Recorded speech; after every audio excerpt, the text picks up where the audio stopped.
झट्ट हेर्दा यस्तो लाग्छ यो ठाउँ नेपालमा होइन, कुनै विदेशी स्वर्गमा छ। तर होइन, यो हो रारा। मुगुमा रहेको रारा ताल नेपालकै सबैभन्दा ठूलो ताल हो र यो समुद्री सतहबाट करिब 2990 मिटर उचाइमा अवस्थित छ। यसको क्षेत्रफल करिब 10.8 वर्ग किलोमिटर छ। राराको पानीको रंग घाम र मौसम अनुसार कहिले गाढा नीलो, कहिले हरियो जस्तो देखिन्छ। चारैतिर हरिया डाँडा, शान्त हावा र ऐना जस्तै पानीले यो ठाउँलाई अविश्वसनीय बनाइदिन्छ। यो ताल रारा राष्ट्रिय निकुञ्जभित्र पर्छ, जहाँ रातो हाब्रे, कस्तुरी मृग, हिमाली कालो भालु जस्ता वन्यजन्तु पाइन्छन्।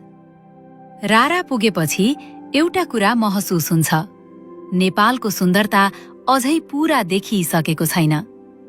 केही ठाउँहरू केवल हेर्नका लागि होइनन्, जीवनभर सम्झिनका लागि हुन्छन्।